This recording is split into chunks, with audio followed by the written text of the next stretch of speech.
Salut à tous.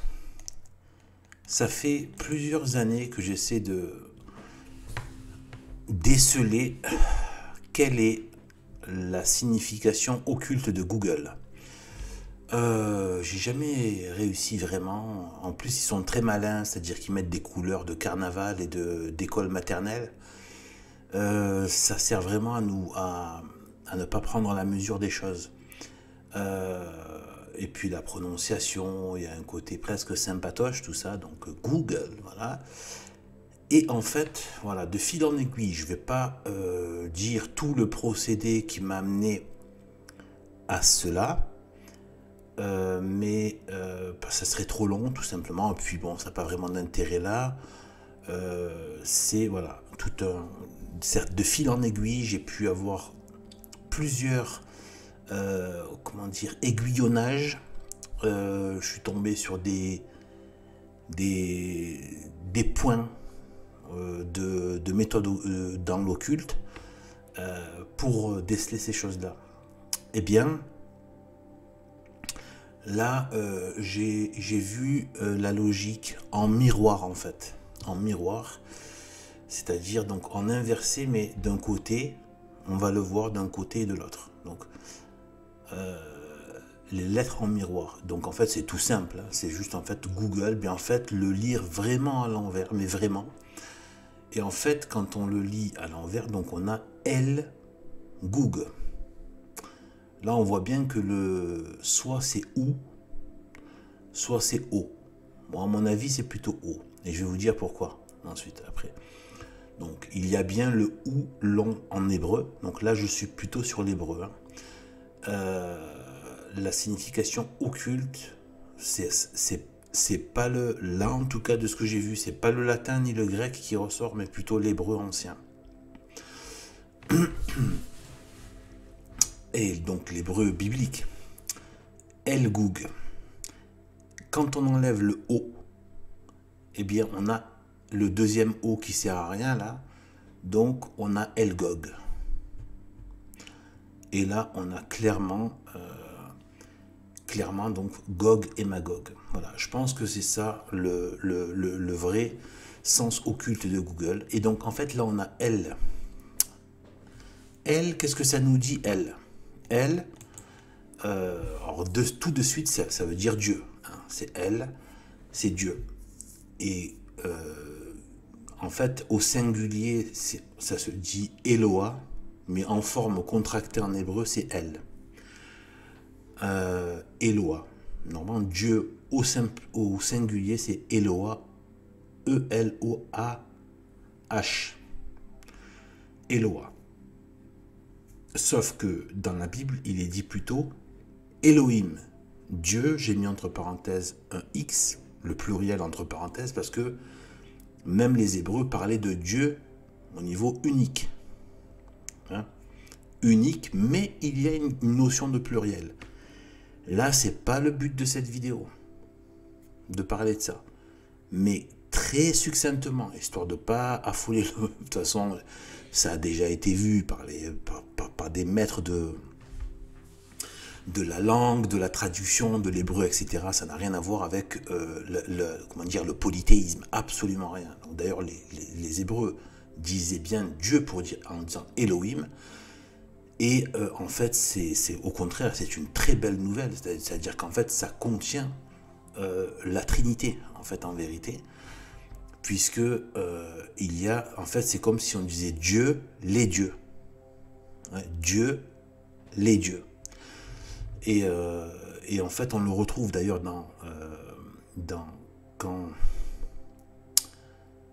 quand Dieu donne son nom à Moïse, et qui dit je suis celui qui suis. Et en fait il y a cette question, c'est l'éternel. Donc celui qui suit, c'est le présent éternel, celui qui est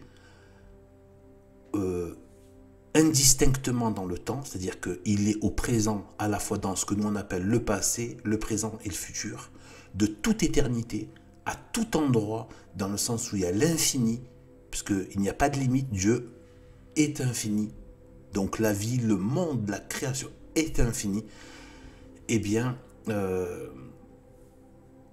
enfin la création, la création n'est pas infinie dans le sens matériel, etc. Bien sûr, mais l'univers, disons l'univers, pas l'univers au sens de la NASA, qui est une stricte débilité satanique d'ailleurs, ça il faut voir mes autres vidéos pour ça, mais je parle voilà, de l'univers avec un grand U, hein, c'est-à-dire voilà, c'est-à-dire que en fait, il ne peut pas y avoir de fin. Dieu ne peut pas être limité. D'accord? Ça ne veut pas dire qu'il y a de la matière de partout. Ça veut dire qu'à un moment donné, la matière s'arrête, elle est limitée. Après, il y a l'univers spirituel. Voilà, c'est ça que je veux dire. Bref. Mais tout ça, voilà, c'est pour ça que je ne vais pas trop m'étaler là-dessus, parce qu'il y a une véritable logique, mais c'est un peu complexe à... Enfin, pas complexe, mais il faut prendre le temps de le poser. Et en fait, par rapport donc, à la Trinité, donc quand Dieu dit à Moïse, je suis celui qui suis, c'est cette question du présent éternel, c'est-à-dire que Dieu est au présent, et donc tout le temps, il n'a pas de passé, de futur, il n'y a pas de transformation, il est parfait. Et donc, eh bien, c'est pour ça qu'après a été donné donc, le nom de Yahvé, parce que Yehoshua, c'est une contraction de a été, donc le verbe être, donc l'être, a été, passé, est, présent, et sera. Yehoshua, ça veut dire l'éternel, qui veut dire, donc l'éternel, l'éternité, c'est qui a toujours été, qui est et qui sera toujours. Donc même dans Yahvé, il y a la Trinité déjà. Il y a du monde. Non, c'est pas la Trinité. Non, pardon, c'est pas la Trinité. C'est comment dire il y a en fait, pour venir à notre compréhension, si vous voulez, nous en tant que créatures limitées qui avons un passé, un présent et un futur, eh bien Dieu, voilà, c'est donné à notre intelligence, notamment par ce multiple dans le temps. Mais lui-même, il s'appelle « Je suis celui qui suis ». Il n'a ni passé ni futur. Mais comme il embrasse tout, d'accord, eh bien, il est donc l'éternel, et pour nous, pour notre compréhension, voilà, il embrasse le passé, le passé de toute éternité, le futur de toute éternité et le présent éternel. Donc là, c'est une question de Elohim. Donc là, on a El, donc référence à Dieu. Ensuite, El, ça veut dire aussi puissant. Et on voit bien que El, donc Dieu, est toujours associé à la puissance. Le Dieu tout-puissant. En anglais, on dit Almighty, le tout-puissant. Même dans le credo, je crois en Dieu, le Père tout-puissant, créateur du ciel et de la terre. La puissance est liée vraiment à Dieu le Père, la puissance. Il a toutes les puissances aussi. Il est la puissance, il a toutes les manifestations de la puissance. Vertu, création, amour,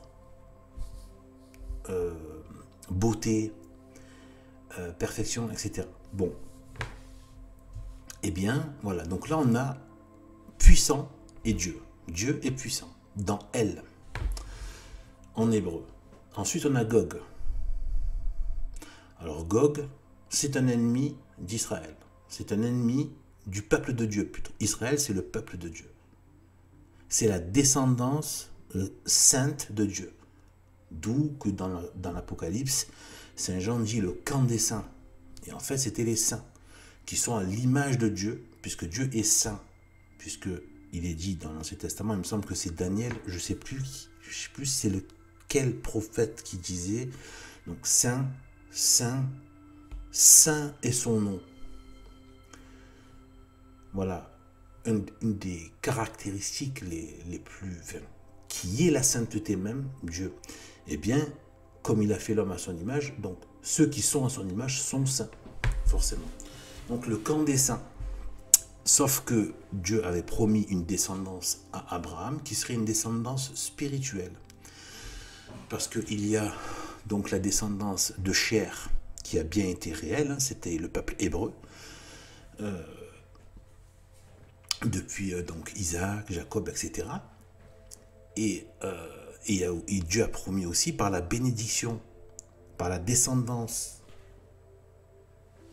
d'Abraham, en fait, ce serait Jésus-Christ, Jésus, eh bien seront bénies toutes les nations de la terre. Bénies, une bénédiction. Une bénédiction, c'est spirituel. Seront bénies toutes les nations de la terre. Donc dès le départ, dès Abraham, il y avait une question de messianisme universel. La bénédiction, c'est une question, voilà, c'est le propre, c'est vraiment spirituel, hein, la bénédiction. Et c'est l'amour, en fait, c'est l'amour. Parce que, en fait, la bénédiction, c'est l'amour de Dieu. Parce que dans bénédicter, en latin, ça veut dire dire du bien, bénédicter, dire du bien. Et on dit du bien de ce qu'on aime, et on dit du mal de ce qu'on n'aime pas. On maudit, mal dire, maudire. On maudit ce qu'on n'aime pas, et on bénit ce qu'on aime. Donc, voilà, pour parler d'un exemple complètement bateau, mais voilà, quand on aime une voiture, ben, on dit du bien d'elle. Quand on aime bien un collègue de travail, on dit du bien de cette personne. Quand on aime un bon plat, eh bien, on dit du bien. Voilà. Quand on aime Dieu, on dit du bien de Dieu. Et ceux qui n'aiment pas Dieu disent du mal de Dieu. Eh bien, voilà, donc c'est vraiment la bénédiction à avoir avec l'amour. Et donc, au niveau de cette...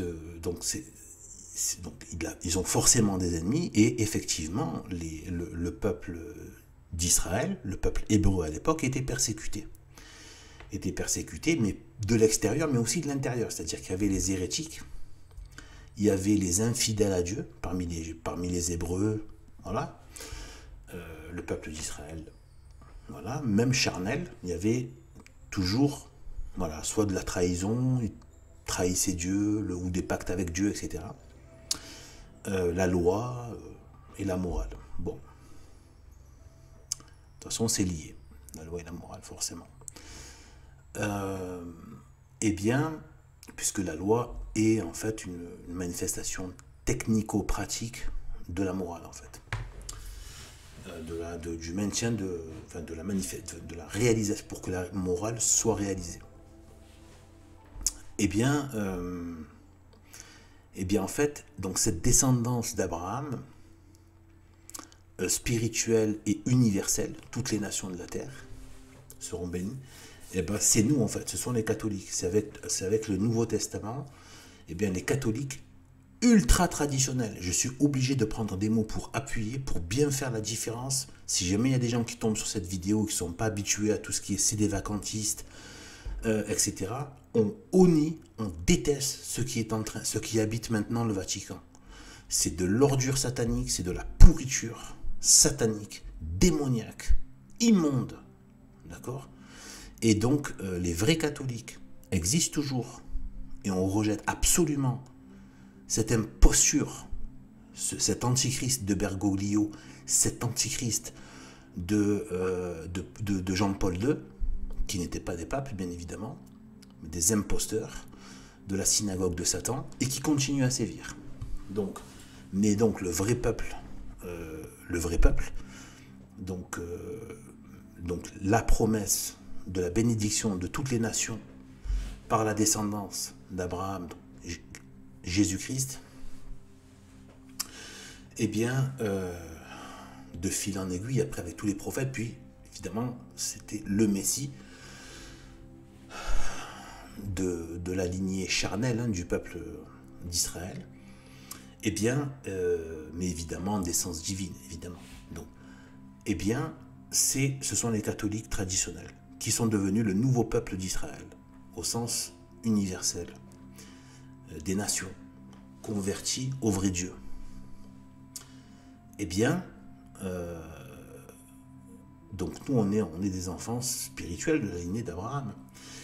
Et, euh, et donc, on est comme les juifs hébreux de l'époque. C'est-à-dire on est à la fois persécuté de l'extérieur par tous les antichrists, de diverses formes qu'ils puissent avoir, sous forme de culte, sous forme d'athéisme, sous forme d'idéologie, sous forme de politique, sous forme d'antéchrist diverses, variées, communistes, gauchistes, euh, euh, matérialistes, tout, et des cultes antichrist. Bon, les païens, etc. Et il y a aussi, comme les Hébreux de l'époque, on est aussi persécuté de l'intérieur avec les hérétiques, les traîtres de l'intérieur, etc. Et le peuple d'Israël on essaie de survivre alors qu'on n'a pas du tout les moyens de survivre. Ça m'a fait penser, là, j'ai vu, en entendant le sermon de l'abbé Rioult qui a rapidement parlé de Saint Joseph, qui disait mais il n'avait pas les moyens de protéger Jésus-Christ et Sainte Marie.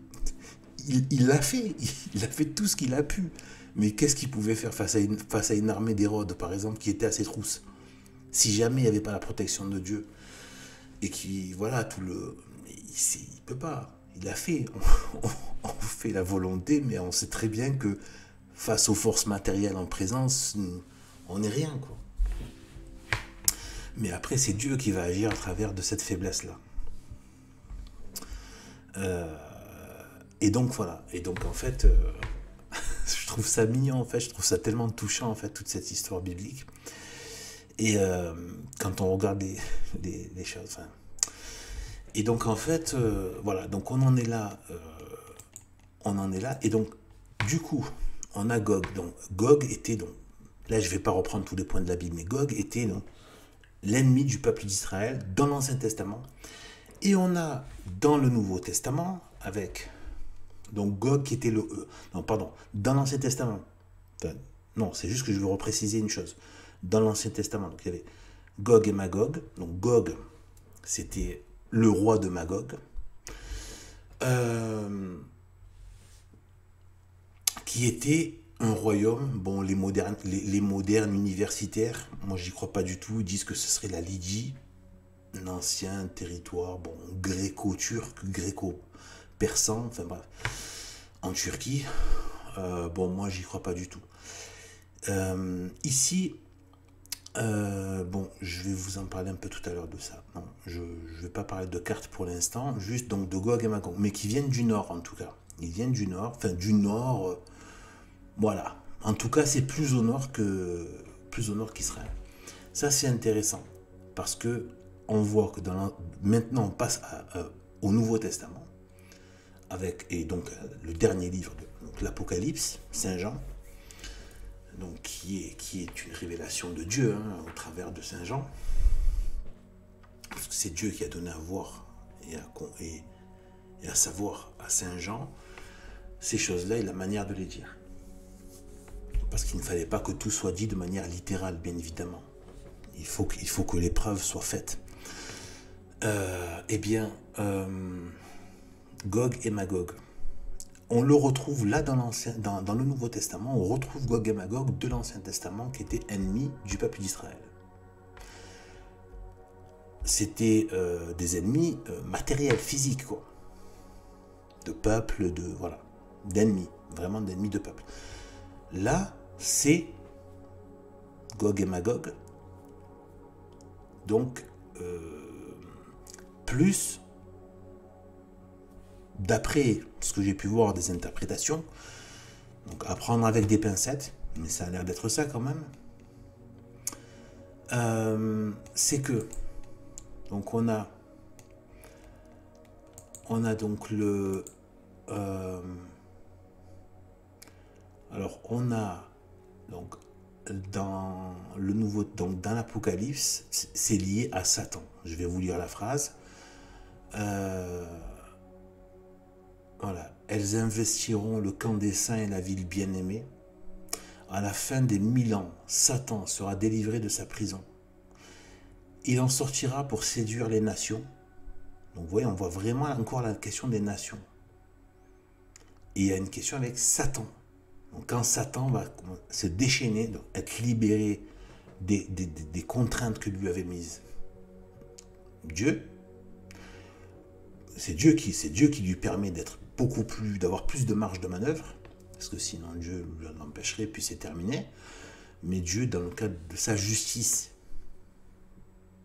qui est d'une justice et d'une justesse qui nous dépasse tellement elle est bonne, même si on ne s'en rend pas compte et qu'on n'a pas les moyens forcément intellectuels, certainement pas intellectuels, de pouvoir la saisir, mais elle est bonne, juste et parfaite. Il en sortira pour séduire les nations qui sont aux quatre coins de la terre. Donc là, il y a vraiment encore cette question d'universalité. Donc les quatre coins de la terre, c'est ça que ça veut dire. Hein, ça veut dire les quatre coins de la terre. C'est vraiment une question vraiment du monde dans son ensemble. Il en sortira pour séduire les nations. Voilà. Et les rassembler pour le combat. Donc il y a un combat. Bon, elle qui égale donc les nations en nombre le sable de la mer. Donc là, il dit que les nations sont extrêmement nombreuses en individus. Et voilà, eh bien, là, on se rend compte avec les 7 milliards d'habitants que effectivement l'humanité est allée en... Voilà quoi. Ce qui n'était pas forcément ultra évident il y a 2000 ans. Hein. Donc que ça passerait à des milliards. Donc voilà. Donc ça ne veut pas dire que tout le monde va être avec Satan, mais une grosse partie va l'être. Et donc Gog et Magog, donc là il reprend Gog et Magog en tant que ennemis du peuple de Dieu, du camp des saints, de la ville bien-aimée. D'accord? Et il l'associe à Satan. Donc j'ai vu plusieurs interprétations, je ne sais pas. Vous savez que l'Apocalypse, même chez les pères de l'Église catholique, personne n'a tranché. Voilà, vraiment à 100%. Il y a des choses qui ont été tranchées.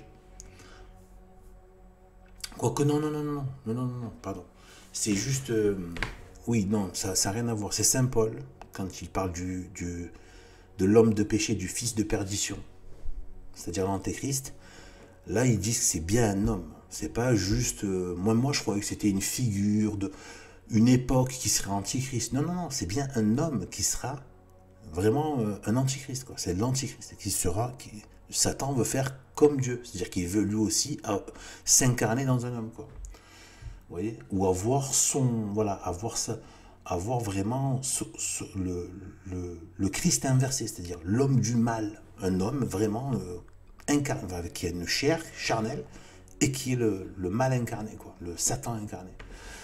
Eh bien, voilà, donc ça a été tranché par contre par les pères de l'Église, enfin, la majorité le voit comme ça. Voilà, les pères de l'Église, donc ça, on peut le croire deux fois.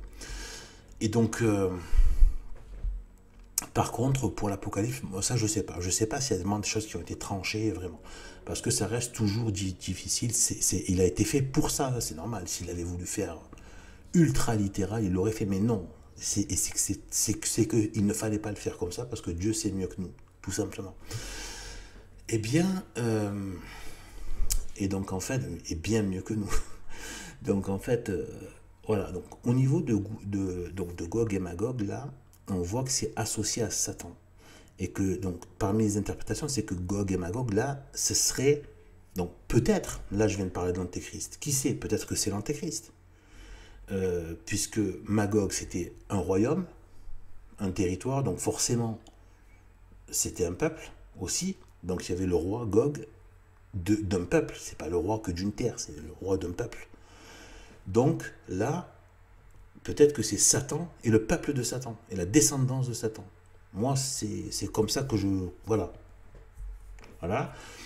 Et avec ce que j'ai pu voir, il y a un peu un mix un peu de ce que j'ai pu voir et aussi ce qui me vient à l'esprit. Donc le Gog et Magog, parce qu'on voit aussi dès la Genèse 3.15, je crois, donc quand il donne la sentence, hein, et qui dit donc à Satan qu'il aura lui une postérité, et il y aura la postérité de la femme, qui est la postérité de Dieu, donc la postérité des femmes par le Christ, et donc le Christ, Dieu, donc donc la postérité de Dieu, qui sera donc, voilà, qui passera par, Dieu l'a voulu ainsi, par la femme.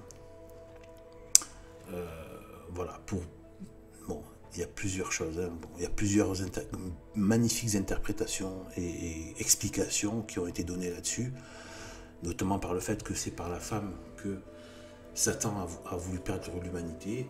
Eh bien, comme si Dieu, voilà, aurait voulu que c'est par la femme, il va humilier Satan, c'est par la femme qu'il sera vaincu et lui-même humilié. Voilà, et que l'humanité peut se régénérer aussi par la femme. Donc, voilà, c'est toute une... Voilà, ça c'est pas de moi, mais voilà, donc, voilà, c'est vraiment très très logique tout cela. Et donc on a Gog et Magog, qui pourraient être du coup, bon, alors, Satan et son peuple, l'antéchrist et ceux qui le suivent peut-être, et les rassembler pour le combat. D'accord? Donc en fait on a Gog. Gog serait, voilà, serait donc du coup forcément lié à l'ennemi du peuple de Dieu, que ce soit Ancien Testament et le Nouveau Testament. Je vous l'ai prouvé avec les références dans l'Ancien Testament et dans le Nouveau Testament, où encore une fois c'est une question d'ennemi du peuple de Dieu. Il y aura le peuple de Dieu de la fin des temps, et donc ce sont les catholiques ultra traditionnels, hors Vatican II, même si on reste lié à Rome, mais on ne reconnaît pas ceux qui ont pris le pouvoir à Rome, qui sont des imposteurs, qui ne sont pas catholiques. Et même ça, c'était prévu dans la Bible, à la fois malheureusement, mais en même temps, voilà, si Dieu l'a permis, c'est qu'il y a quelque chose qui doit opérer au travers de cela pour un plus grand bien. Donc, parce que toute la finalité des actes de Dieu arrive au bien et non pas au mal. Donc, même s'il y en a pas au départ, enfin sur le moment, on peut, voilà, être extrêmement déstabilisé. Mais ça fait partie voilà, de la bataille. Donc, ensuite, au cas où certains auraient oublié qu'ici c'est un véritable combat entre le bien et le mal, ce n'est que ça, ce monde-là. On n'est pas, et le but c'est d'arrêter ce combat et de vivre dans la félicité, mais pour ça il faut vivre avec Dieu, dans l'éternité avec Dieu, et ça ce sera après la mort, quoi, si on est sauvé. Et j'ose pas imaginer, si on ne l'est pas, l'horreur que c'est. Donc du coup, l'horreur, quand je dis l'horreur, le mot est faible, il n'y a pas de mot pour décrire cette chose innommable de souffrance et de supplice éternel. Donc, est bien mérité. Que les choses soient bien claires. Que les choses soient bien claires. Que les gens ne se rendent pas compte de l'ignominie de tourner le dos à Dieu, c'est leur problème. Il faut qu'ils demandent à Dieu qu'il leur explique pourquoi c'est grave. Maintenant, il faut qu'ils le sachent. Et que c'est infiniment grave. Donc, alors, maintenant, donc on a vu ça, Gog et Magog. Donc là, on a El-Gog. En inversion, on a El-Gog. El-Gog. Maintenant, qu'est-ce que je peux dire là-dessus? El-Gog, alors donc on aurait donc celui qui se prend pour Dieu, donc El, hein, qui reprend El, et Gog, donc Satan. Ou l'antéchrist. Gog, c'est ou Satan, l'antéchrist. Voilà, Gog et Magog. Donc, voilà, celui qui veut se prendre pour Dieu, etc. Donc, El-Gog. Voilà, donc là, on a ça. Maintenant, en termes juste, on va faire juste un petit passage par les cartes. Donc ça, c'est la carte du monde biblique.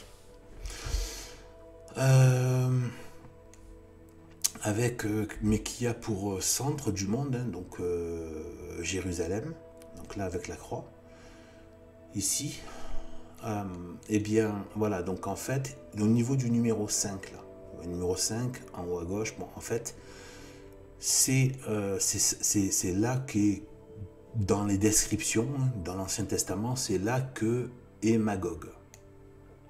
C'est là qu'est Magog. Le peuple ennemi. Mais qui préfigure une version beaucoup plus grande et apocalyptique de la fin des temps. Donc, Donc c'est le numéro 5 ici. Alors, évidemment, ça ne ressemble pas beaucoup à ce qu'on connaît, enfin ce que la modernité avance comme stupidité dans ces cartes. Même si, bon, celle-là, il faut, je vous dis, ne vous amusez pas à critiquer les anciens. C'est pas la peine. En vérité, vous perdez à tous les coups. N'oubliez pas que les maires n'ont pas forcément toujours été au même niveau. Deuxièmement, il peut très bien y avoir une question, vous savez qu'il y a des endroits, notamment entre l'Italie et la Grèce, entre la Grèce et la Turquie, où le niveau de la mer est très faible, etc. etc. Donc, la profondeur de la mer est très faible, etc. etc. Bref, je ne vais pas rentrer dans tous ces détails. Restons calmes là, avec les anciens savaient bien mieux que nous aujourd'hui, et bien mieux que... D'ailleurs, la NASA sait que les anciens savaient, et tout son travail consiste, avec leurs crétins universitaires, de faire croire que c'était des abrutis. D'accord ? Alors qu'en fait, c'est eux qui fabriquent un peuple d'abrutis qui a remplacé la vérité, le bon sens, la réalité directe de la vie par des racines carrées complètement débiles, qui sont des sudoku. Alors ensuite, donc en fait, là, moi, par contre, je pense que dans cette carte-là, c'est pas dans ce sens-là. Là, ils l'ont mis dans ce sens-là. Avec la croix dans ce sens-là. Moi, je pense que c'est plutôt... Bon, désolé pour la croix, parce que bon, là, j'ai pas fait de montage, mais j'ai retourné. Donc, là, en fait, je pense que c'est plutôt dans ce sens-là, en fait. Et donc, le 5, là, correspondrait au-dessus, là, de la Turquie, tout ça. Donc, je me dis peut-être, pourquoi pas le côté Moscou. Voilà. Pourquoi pas le côté Moscou, le côté la Russie. Voilà. La zone de la Russie qui serait donc... voilà. Qui serait donc... voilà. Ou une partie entre la Russie et l'Asie qui verrait sortir l'antéchrist. Donc voilà, et sachant que aussi, donc le côté nord, c'est aussi dans l'Occident, et l'Occident, c'est de là qu'est venue la franc-maçonnerie notamment. Donc voilà, c'est-à-dire la synagogue de Satan. Donc on a bien voilà, on a bien ici là, donc là voilà, le nord, hein, l'Occident, au niveau du numéro 5. Alors, sachant qu'elle doit être vraie, cette carte, mais il y a peut-être une façon de la... Voilà, de l'observer, de la voir, comme je vous disais, avec les reliefs des mers et tout ça, qui peut-être nous échappe. Sous les mers, etc. Donc, on ne sait pas exactement tout ça. Bon, évidemment, tout ce qu'il y a autour, c'est pas le globe. Hein. Tout ça, faut arrêter. Tout ça, ça veut dire qu'en fait, ça, c'est le cercle du disque de la Terre, en fait, tout simplement. Voilà, sachant que, à mon avis,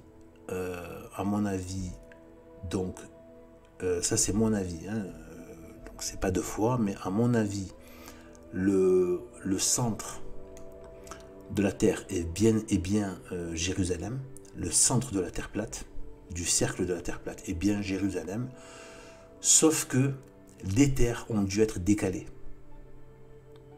Je pense que ça l'était au début, avant le péché originel. Mais après, il y a eu comme une sorte de décalage qui a dû se produire au niveau des terres. Les terres, il y a dû avoir un décalage qui s'est produit et qui fait que la Jérusalem actuelle, qui était bien le centre des origines, n'est plus au centre même. Donc ça veut dire que normalement, Israël, Jérusalem est sous l'étoile du Nord, est sous l'étoile polaire, est sous le centre du dôme, en fait. Mais ça n'est plus le cas aujourd'hui. Donc il y a eu un décalage. Et quand on voit sur la Terre plate, notamment dans la Gleason Map, quand on voit toute la partie de cet océan Pacifique assez mystérieux, où on voit on a l'impression que la Terre est quasiment divisée en deux. Il y a une partie de mer et une partie de terre. Donc, est-ce qu'il n'y aurait pas eu un gros décalage qui s'est produit? D'accord, gros, voilà. En plus, après, il y a eu voilà, il y a eu tout ce qui est le déluge et un gros décalage qui a donc du coup qui l'a enlevé du centre de la Terre. Peut-être une des raisons pour lesquelles peut-être la franc-maçonnerie de la pseudo-NASA, enfin de la pseudo-astronomie, là, peut-être que c'est pour ça qu'ils ont mis aussi, en plus de pouvoir expliquer toute leur stupidité pour pouvoir vendre l'héliocentrisme, c'est peut-être aussi un petit clin d'œil à ce décalage qu'il aurait pu y avoir quand ils parlent de l'inclinaison de la Terre. Vous savez, c'est 24, je ne sais trop combien. Voilà, donc peut-être que c'est ça. Peut-être qu'il y a quelque chose comme ça, ces 24 degrés, tout ça. Voilà, peut-être qu'il y a ce nombre de degrés qui a fait un décalage entre le centre et qui s'est décalé de 24 degrés. Peut-être, hein, je pense que ça peut se tenir et qui expliquerait du coup le fait que Jérusalem n'est plus sous l'étoile polaire. Voilà. Voilà. Ensuite, et que bon, peut-être que quand la Terre sera rénovée, effectivement, donc du coup, normalement, là aussi, il y a des livres hein, pour ça. Moi, je m'inspire quand même de livres d'auteurs très reconnus. Par exemple, Fin du monde présent, mystère de la vie future. Je crois que c'est ça, un des livres qui était un des livres de chevet de Sainte Thérèse de l'Enfant Jésus. Et qu'elle a relu plusieurs fois. Eh bien, et pourtant on n'a pas vécu bien longtemps. Notre très chère et très sainte Thérèse de l'Enfant Jésus, elle est tellement aimée, elle est populaire. Moi, je sais pas pourquoi tout le monde l'aime, cette sainte. Elle a vraiment tout le monde, voilà. C'est normal, hein, c'est bon. Je vais pas m'étaler là-dessus. Moi aussi, c'est une des saintes voilà, vraiment que j'affectionne beaucoup. Et en fait, donc, voilà, donc, ce livre-là qui parle de la rénovation de la Terre, mais qui là sera ouvert sur le monde, sur le ciel.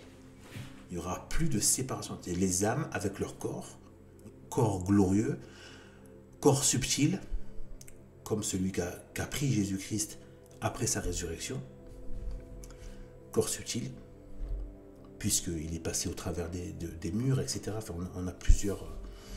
Là, quand il a dit à Sainte Marie-Madeleine, ne me touche pas, voilà, c'est pas que pour ça, mais il y a aussi de ça, c'est-à-dire que là, il était voilà, dans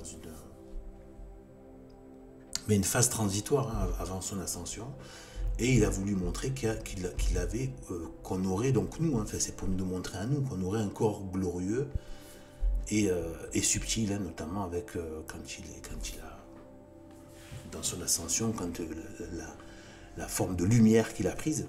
Donc c'est pour nous dire, voilà, ce qu'on pourra vivre si on reste fidèle à Dieu, fidèle à Jésus-Christ, à Sainte Marie, l'Église catholique de toujours, anti-Vatican II, je précise, parce que là c'est démoniaque ce qui se passe.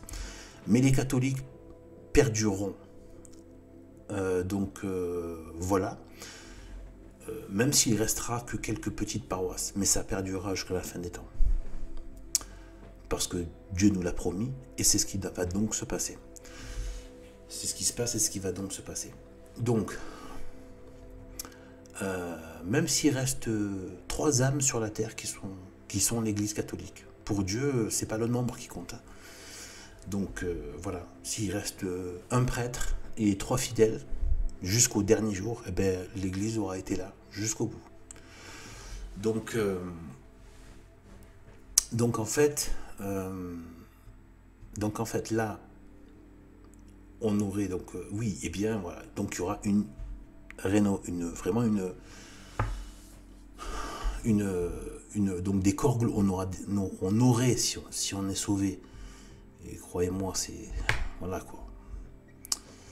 Il faut vraiment s'y atteler. Hein. Voilà. Voilà. Voilà, il faut vraiment être baptisé, après garder vraiment toutes ces promesses de baptême, c'est-à-dire ne pas tomber dans le péché mortel. Et donc, et si on tombe malheur de tomber dans le péché mortel, de perdre l'amitié de Dieu, de prendre la ressemblance du démon, eh bien, il faut vraiment très très très très vite se confesser et faire la pénitence que le prêtre donne, faire une contrition parfaite, etc. etc. Hein, voilà. Bref, je ne vais pas parler de tout ça dedans, il y a d'autres vidéos, j'en reparlerai s'il le faut, il n'y a pas de problème. Donc, des moyens de se protéger notamment. Voilà. Sur la prière, le rosaire, bien évidemment, le chapelet, le rosaire plus, on va dire, plus simple à pratiquer. Voilà, donc, et bien sûr la médaille miraculeuse, le scapulaire. Bon, moi je ne l'ai pas, hein, je ne veux pas tout mettre sur moi, mais du coup moi j'ai la médaille miraculeuse et l'huile de Notre-Dame du Lot. Voilà, moi je vous conseille vraiment cette huile de Notre-Dame du Lot à faire avant les prières, l'avoir pendant la prière, avant de se coucher, vraiment s'en mettre un peu en faisant une croix sur son front. Moi c'est ce que je fais. Pas tout le temps, pas tous les soirs, des fois je zappe, mais très très régulièrement je m'en mets sur la peau, voilà, de cette manière, voilà, comme quand on se signe sur le front, la bouche et le cœur. Voilà, parce qu'elle est pleine de grâce de Sainte Marie et vraiment ça aide, vraiment. Ensuite, voilà, donc là, je dis voilà, donc il y a donc la franc-maçonnerie qui a vraiment, ça n'a pas pris voilà, forme en Afrique, en Amérique du Sud, etc. Ou en Asie, etc. Ça a pris forme là, en Europe. Donc, et ensuite, après, aux États-Unis, etc. Et maintenant, malheureusement, donc c'est en train de s'étaler, y compris en Afrique et ailleurs. Donc, c'est bien ça. Donc, on a bien Gog et Magog. Voilà. Alors, quel rapport par rapport à la franc-maçonnerie du coup? Eh bien, voilà, comme j'ai mis ici, donc déjà, vous voyez donc qu'il y a donc le G. Hein, le G, qui est dans le G, donc dans le symbole de la franc-maçonnerie, hein, le G, qui est la 7e lettre de l'alphabet, le 7 aussi, qui est un chiffre très fort au niveau kabbalistique. Ensuite, j'ai pas toutes les informations là-dessus, vraiment je sais pas tout ce que ça recèle comme signification occulte. Par contre, le G est souvent, comme j'ai mis ici le deuxième logo, souvent soit c'est un G, soit c'est l'œil. Et des fois, il y a les deux en même temps, comme ici. Le G est l'œil qui voit tout. D'accord? C'est l'œil de Satan, en fait. Et donc, en fait, quand on voit aussi que... donc, et c'est devenu le logo hein, de Google qui est un G. Comme par hasard, ils ont pris le G. Voilà, leurs lettres, pour en faire un logo, et le G. On a vraiment ça. Et on a... et en fait, qu'est-ce que par rapport à l'œil qui voit tout, la franc-maçonnerie, on a quand même Google quand même qui a une base de données effrayante de données sur tout le monde. Imaginez tous les mails privés, professionnels, sociaux, syndicaux, tout. Les navigations, toutes les navigations, les Google Drive, les clouds où les gens mettent leur... Il y a même des photos, tout ça, il y a des systèmes avec des photos, tout ça, tous les photos personnelles. Ils savent tout. Ils ont même les contenus des sites. Et oui, parce qu'ils connaissent toutes les pages des sites. Par exemple de Facebook, etc., etc. Donc toute la vie privée, publique, professionnelle des gens. Les documents, tous. Donc vous imaginez, c'est vraiment un œil, c'est l'œil qui voit le plus de choses au niveau public et intime. Savoir que Satan nous connaît tous, hein. Un par un. Tous les êtres qui viennent sur la terre, il les connaît tous. Et il y a tout le travail évidemment de l'armée de démons, d'anges déchus, qui travaillent sous son commandement, son autorité, avec les ministres aussi qui qu'à Satan, hein, c'est très organisé, ils ont gardé la hiérarchie qu'ils avaient dans le ciel. Donc il y a donc Asmodée, hein, c'est connu pour l'impureté, la luxure, la débauche sexuelle, etc. Ou la concupiscence voilà, de la sexualité, tout ça, bon, l'impureté sexuelle. Voilà, on a on a Mammon, hein, pour tout ce qui est la concupiscence des yeux, donc l'argent, les richesses, etc., matérielles et tout ça. Et ensuite, bon, il y a Belzébuth pour tout ce qui est l'idolâtrie, voilà, tout ce qui va dévier au niveau de la croyance pour ne croire, mais ne pas croire en Dieu, et donc dans l'idolâtrie, au final, adorer Satan. Donc ce sont des ministres, et ensuite, tous les anges déchus rendent des comptes, comme des fonctionnaires, ils rendent des comptes, et Satan, du fond des enfers, a toutes les informations. Et c'est qui et où, quoi, qui doit être attaqués, etc. Et évidemment, ceux qui sont les plus attaqués sont les chrétiens catholiques traditionnels pratiquants, évidemment. Mais heureusement, on a beaucoup de grâce aussi. Eh oui. Mais la plupart des hommes, une fois que vous savez que les démons ne voient pas comme nous. Ils n'ont pas qu'un œil sensible comme nous. Ils voient l'état de notre âme. Ils voient par exemple les baptisés et les non baptisés.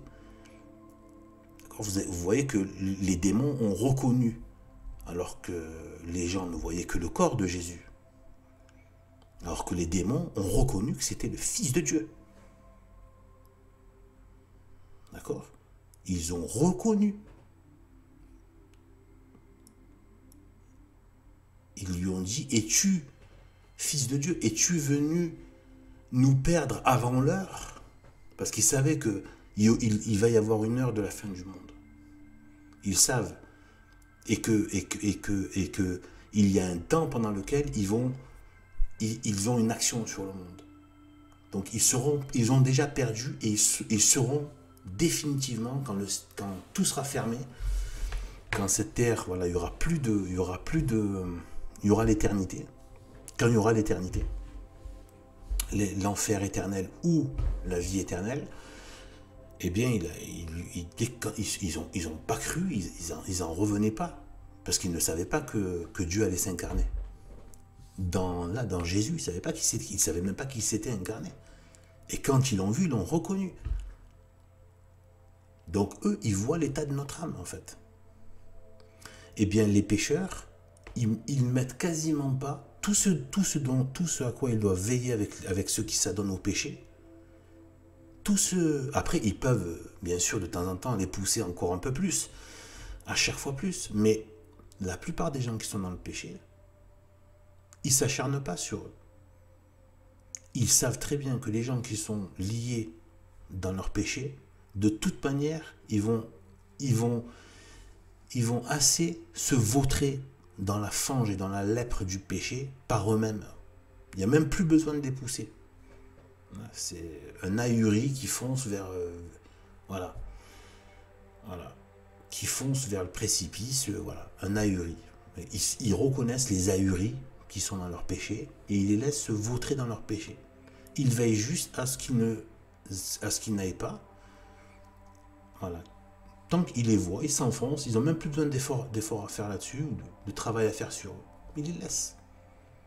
Si jamais ils ont une occasion de revenir sur le droit chemin, là, ils les découragent. C'est tout. Tout le reste, ils vont se perdre eux-mêmes quasiment.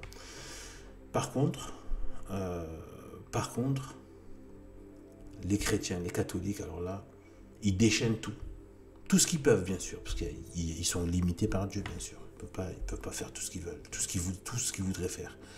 Mais les catholiques traditionnels, pratiquants, etc., sont vraiment très, très, très attaqués.